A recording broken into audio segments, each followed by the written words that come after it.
आवाज में थी खनक, डांस से गिराती थी बिजली। कौन थी बिजली रानी जिसका पवन सिंह से था स्पेशल कनेक्शन?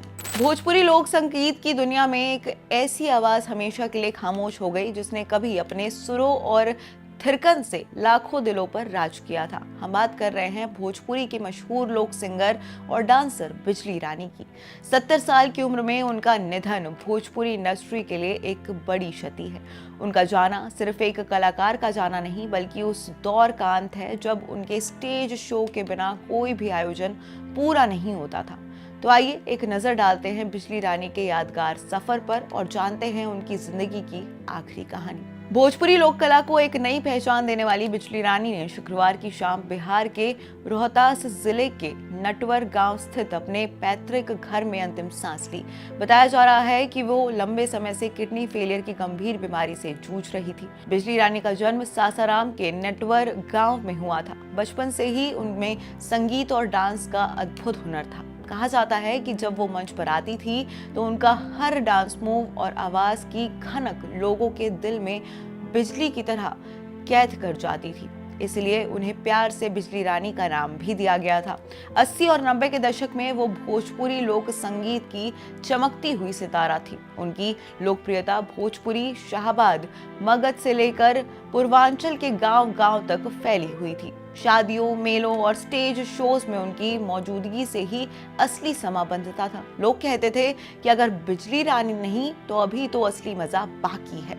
उनकी परफॉर्मेंस इतनी प्रसिद्ध और महंगी होती थी कि सिर्फ अमीर घराने के लोग ही उन्हें बुला पाते थे और अमीर घरों के लोग तभी अपने बेटे बेटियों की शादी की तारीख पक्की करते थे जब बिजली रानी के प्रोग्राम की तारीखें अवेलेबल होती थी। उनका प्रोग्राम बुक करना एक बड़ी शान की बात मानी जाती थी। बिजली रानी ने कई भोजपुरी फिल्मों और लोक एल्बमों में अपनी आवाज दी है। उनकी गायकी में देहात की सादगी, मिट्टी की खुशबू और लोक संस्कृति की आत्मा बसती थी। उनके गीत सीधे दिल से निकलते थे और जनता के दिलों में उतर जाते थे।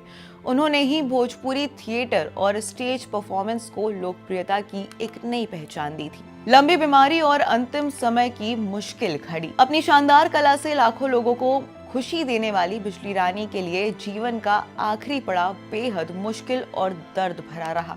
उम्र बढ़ने के साथ साथ उनकी सेहत लगातार गिरती चली गई। दुख की बात यह रही कि वो किडनी फेलियर की बहुत गंभीर बीमारी से पीड़ित थी।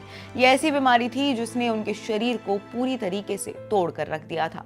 इलाज इतना महंगा था कि उनके लिए अस्पताल और घर के बीच बार बार इलाज के लिए चक्कर लगाना बहुत ही कठिन हो चुका था। मुश्किल समय में पवन सिंह बने सहारा। जब जून 2025 में उनकी हालत बहुत ज्यादा खराब हो गई और मीडिया में ये बात सामने आई तब भोजपुरी इंडस्ट्री के पावर स्टार पवन सिंह उनके लिए एक फरिश्ते के तौर पर सामने आए। पवन सिंह जो बिजली रानी को अपनी चाची समान मानते थे ने तुरंत उनकी मदद के लिए कदम उठाया। उन्होंने खुद बिजली रानी को लखनऊ के एक बड़े अस्पताल में भर्ती कराया और खुद अपनी निगरानी में 2 महीने तक उनका इलाज करवाया।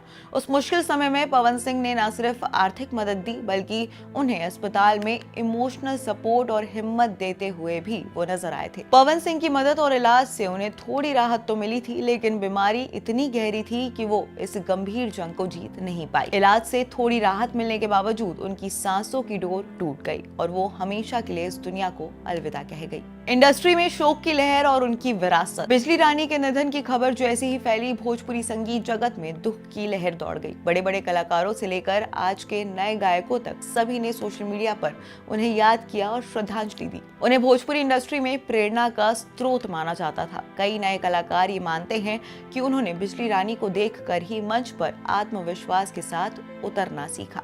उनकी हिम्मत, आत्मविश्वास और अपनी लोक परंपरा के लिए उनका समर्पण ही उन्हें भोजपुरी संस्कृति की एक पहचान बनाता है। उनकी आखिरी यात्रा में उनके गांव के हजारों लोग उन्हें विदा करने के लिए उमड़ पड़े थे। बिजली रानी भले ही इस दुनिया से विदा हो गई हूं लेकिन उनकी खनकती आवाज, उनकी थिरकन और उनकी कला का जादू हमेशा भोजपुरी संगीत के आसमान में एक सितारे की तरह चमकता रहेगा।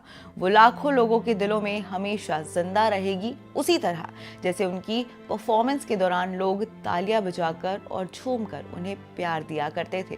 भोजपुरी की इस महान स्टेज क्वीन को हमारी तरफ से ये एक भावुक और अंतिम प्रणाम।